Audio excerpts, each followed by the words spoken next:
Hey, good morning, policing class. This is Dr. Gidry, and I just wanted to go over something real quick about the types of lies that police can put forth.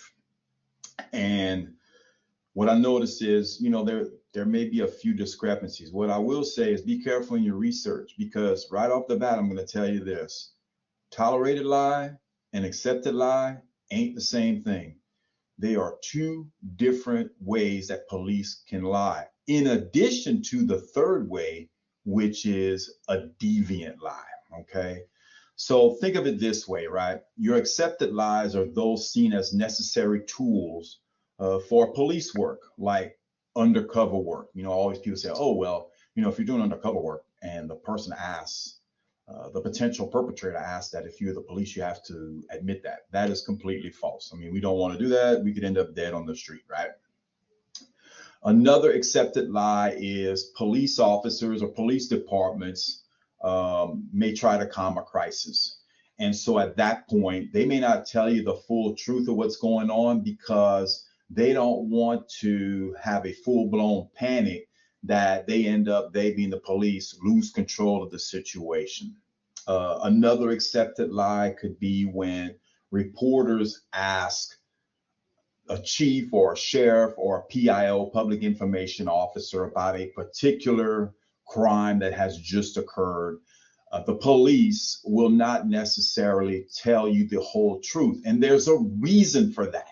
Because if they start spewing all the information they have about a particular case, then at that point, if an arrest hasn't been made, then the perpetrator may be listening to TV and then they themselves could prepare some sort of defense based off of the evidence that the police put forth. So accepted lying means we're not going to tell you the news, the full story of the investigation because we don't want to jeopardize it. Now, another type of lie, which is not the same as accepted, is a tolerated lie.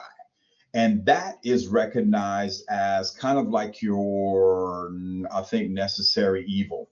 So, such as lying to suspects. That is the most infamous tolerated lie I can think of when it comes to policing.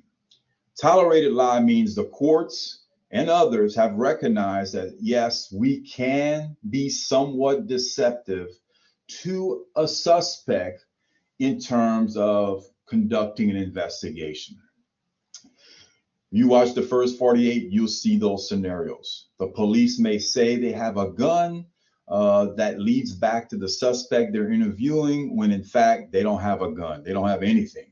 But it is used as a tool to try to get the suspect to talk to the police and possibly give a confession.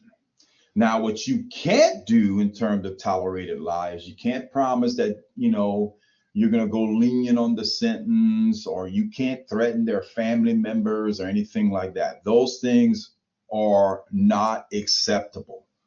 But being somewhat deceptive, not too much overly deceptive, can be used, and it is tolerated. It's a necessary evil.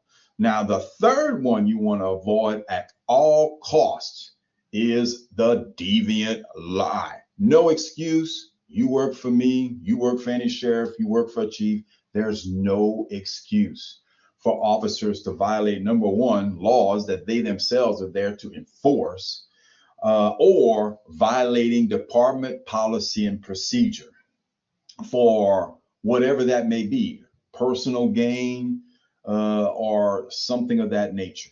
Another thing is violating someone's civil rights, okay? And so those are deviant lies, saying that, let's say you violated someone's rights, but then you try to cover it up, okay, to avoid some sort of discipline. Those things are going to get you in a world of poop, okay? So hopefully this helps a little bit. Maybe I should have explained it a little better, but the three lies: accepted, tolerated, and deviant. Don't forget those, and hopefully this video will help you out moving forward. Thank you very much, and have a great day and upcoming beautiful weekend.